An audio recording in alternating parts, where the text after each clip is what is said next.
Bonjour à tous et bienvenue dans ce Facebook Live. Nous sommes en direct avec Patrick Artus, le chef économiste de Natixis. Bonjour Patrick Artus. Bonjour. Je rappelle votre dernier ouvrage paru, Euro, par ici la sortie avec Marie-Paul Virard aux éditions Fayard. Mais on va commencer avec la conjoncture. Emmanuel Macron a plutôt de la chance, il bénéficie d'une conjoncture assez porteuse. Est-ce que cette dynamique peut durer selon vous ? Oui, alors on voit aujourd'hui que le monde a bien changé de régime, ce qui n'est pas encore complètement perçu par toutes les analyses. On sort de 2011 à 2015, qui sont des années extrêmement pénibles, avec la crise de la zone euro, la crise des émergents, la déflation, les baisses de prix, le ralentissement du commerce mondial. Et on est encore un peu imprégné de cette période, alors qu'en réalité, quand on regarde la situation aujourd'hui de l'économie mondiale, la croissance accélère dans les pays émergents, en Europe, reste forte en Chine. Relativement solide aux États-Unis aussi.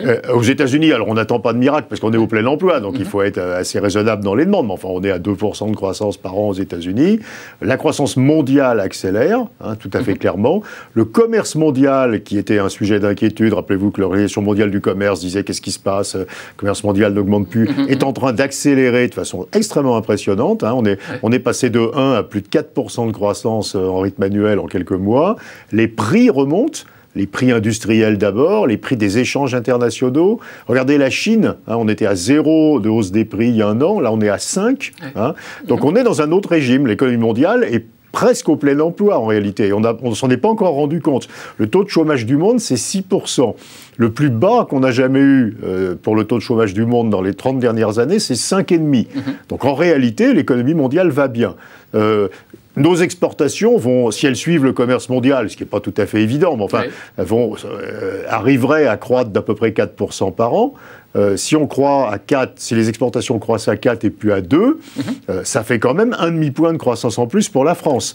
Donc tout cet environnement, en réalité, est très favorable pour le nouveau président. Et en particulier, ça donne des marges de manœuvre pour réformer. Les réformes... C'est ce qu'on dit, c'est que c'est vraiment le moment... C'est le moment d'y aller. C'est le moment d'y aller parce qu'on a besoin d'un soutien de la demande quand on réforme. Les réformes, ça a toujours des coûts en termes de demande à court terme. On va déréglementer le marché du travail, donc probablement il y a quelques entreprises où les salaires vont baisser ou vont arrêter d'augmenter. On va rendre plus flexible le marché du travail, donc probablement il y aura des ajustements de l'emploi, et donc on a besoin d'un soutien de la demande. Aujourd'hui, l'environnement international va nous donner ce soutien de la demande. Alors on va y revenir, mais vous disiez plein emploi aux États-Unis, on a effectivement quasiment le plein emploi en Allemagne, au Royaume-Uni. La France fait plutôt figure d'exception pour l'instant, avec un chômage à 9,5. On n'est pas encore au plein emploi. On n'est pas encore au plein emploi, mais il faut d'abord définir précisément ce qu'on appelle plein emploi. Si on appelle plein emploi d'arriver à ce que nous, économistes, appelons le chômage structurel, c'est quoi le chômage structurel ? C'est le chômage qui dépend des caractéristiques structurelles de l'économie, comme son nom. Ça veut dire la formation, l'éducation, la capacité, l'employabilité des chômeurs, la fiscalité, l'organisation de Pôle emploi et du système de retour à l'emploi. On n'en est pas très loin. Probablement le chômage... Il est à combien en France ? Vous le situez à combien ? 7%? Je pense qu'il est de l'ordre de 8,5%. 8,5%. On était sans doute à 8% avant la crise. Depuis la crise, il y a beaucoup d'entreprises qui ont disparu. Il y a beaucoup de personnes qui ont été très longtemps chômeurs et donc qui ont un problème d'employabilité. Donc dire qu'on est passé à 8,5 me paraît assez vraisemblable. Donc on est à 1 point au-dessus du chômage qu'on peut appeler incompressible. Alors il n'est pas incompressible. Après, c'est le chômage que les réformes font baisser. Mais ce n'est pas le chômage que le cycle économique lui-même permet de réduire. Et donc, 1 point de chômage, si la croissance française reste au niveau prévu, c'est 1 an et demi. Donc ça veut dire qu'à la fin de 2018, on serait au plein emploi dans cette définition en France. Mais vous avez raison, on y est déjà aux États-Unis, en Chine, au Japon, au Royaume-Uni, en Allemagne, aux Pays-Bas, au Canada, en Australie. Enfin, donc, le monde, à nouveau, est à 1 demi-point du plein emploi. Alors, je voudrais qu'on revienne sur une note que vous avez publiée la semaine dernière qui s'appelait « 3 dangers pour le programme économique d'Emmanuel Macron ». On va les lister, ces dangers. Le premier, vous dites, c'est comment est-ce qu'on arrive, au fond, à ce modèle de flexisécurité à la scandinave que veut mettre en place Emmanuel Macron. Oui, alors il y a un assez grand consensus quand même pour dire que c'est ça le bon modèle du marché du travail. Donc flexibilité, ça veut dire que les entreprises peuvent ajuster leur emploi avec des coûts raisonnables. Il ne s'agit pas de tout casser, mais il s'agit de faire en sorte qu'une entreprise puisse, si c'est nécessaire, ajuster à la baisse son emploi avec des coûts qui sont supportables. Très concrètement, la réforme du marché du travail, aujourd'hui, il faut, selon vous, faire une baréménisation des indemnités de prud'homme, comme le prévoit... Oui, je pense qu'il faut... c'est pas une mesure très populaire, on le voit bien dans les différents sondages. C'est une des rares mesures dans les sondages du marché du travail qui est rejetée. Les autres mesures, par exemple, la fusion des organismes représentatifs, tout ça est plutôt bien accepté. Le barème pour les indemnités prud'homales est assez large, assez largement. C'est la seule mesure qui fait une majorité contre elle. Oui, ça fait peur. Il faut quand même dire aux Français qu'en réalité, dans la pratique, c'est presque là. Dans la pratique, les prud'hommes, de facto, presque appliquent un barème. Donc ça revient à officialiser quelque chose qui est déjà en réalité en place, à quelques exceptions près. Mais je crois que pour les entreprises, c'est une grande sécurité. C'est une grande sécurité pour les salariés aussi, parce que ça va raccourcir considérablement les délais de justice, ce qui est aussi du côté des salariés. Bon, et puis, mais donc plus de flexibilité, donc les entreprises peuvent plus facilement ajuster leur... En contrepartie, il faut que les personnes qui perdent leur emploi en retrouvent un très vite.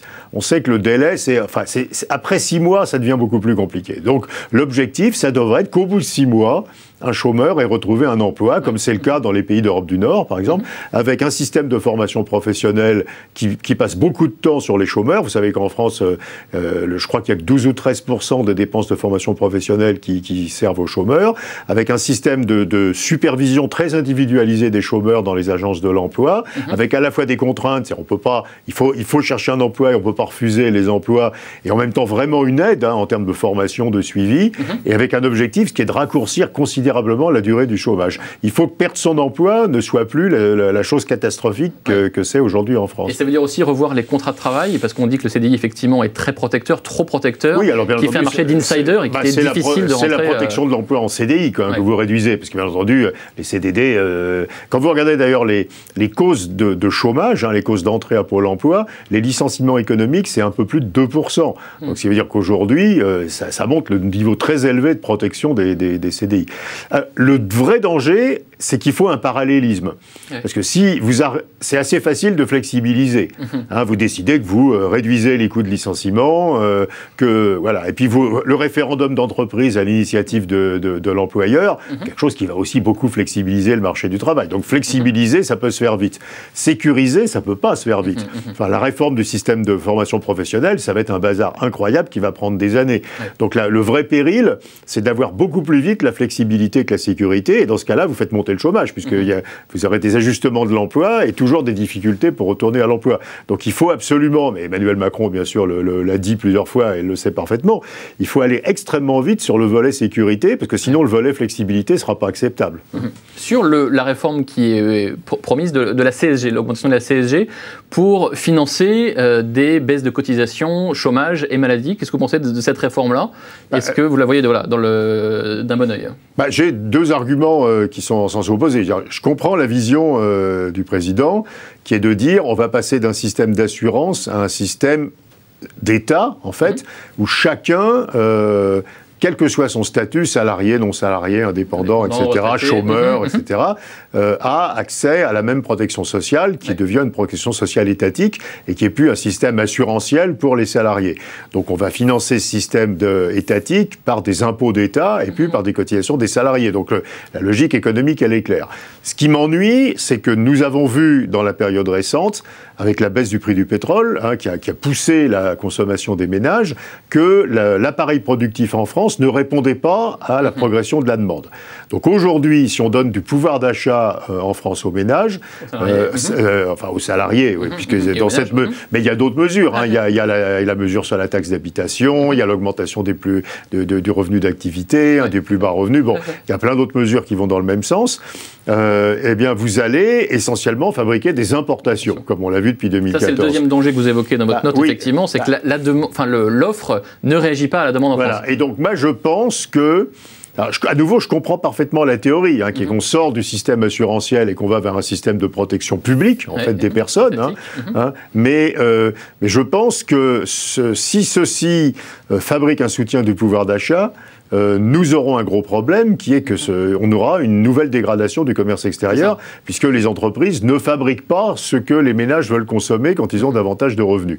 Donc moi, j'aimerais mieux qu'on fasse que les mesures qui vont redonner du pouvoir d'achat aux consommateurs soient réservées un second temps, et donner le temps d'abord aux mesures d'amélioration de l'offre de fabriquer un appareil productif qui soit réactif, quoi. Alors c'est précisément le troisième danger que vous évoquez dans votre note, la dégradation de l'industrie française. Comment est-ce qu'on fait pour restaurer sa compétitivité? C'est quoi les chantiers prioritaires selon vous?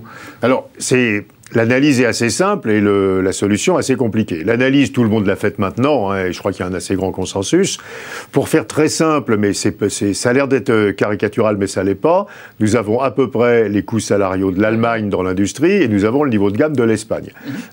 Donc nos coûts salariaux sont 20% plus élevés que les coûts salariaux de l'Espagne, qui fabrique à peu près la même chose que nous, une fois qu'on a enlevé deux secteurs qui sont très particuliers en France, qui sont l'aéronautique et le luxe, qui sont des secteurs où la France est très très avancée, peut-être un peu la pharmacie, la pharma. Le reste, honnêtement, quand vous comparez la France et l'Espagne, vous trouvez que ce sont deux industries extrêmement voisines. Et or, donc, nous avons 20% de handicap de compétitivité. Bien entendu, on a des problèmes avec les émergents, avec le Maroc, avec la Turquie, avec l'Europe centrale, mais il y a l'euro.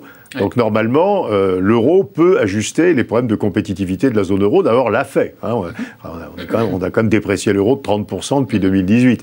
Mais à l'intérieur de la zone euro, on a un problème qui est que nous sommes beaucoup plus chers que des pays qui savent faire les mêmes productions que nous. Qu'est-ce qu'on peut faire? On peut pas baisser les salaires de 20%. Et donc évidemment, dans le programme qui a été proposé par Emmanuel Macron, il y a plein de choses qui attaquent ce problème. Bien entendu, la flexibilité du marché du travail, la décentralisation en entreprise. Dans les entreprises qui vont mal, faut pas rêver, les salaires vont baisser, quoi. Je veux dire, ou ils vont arrêter d'augmenter. La baisse des cotisations sociales, donc la transformation du CICE en baisse de charges, ce qui est dans le bon sens. Mais on est très très loin de 20%.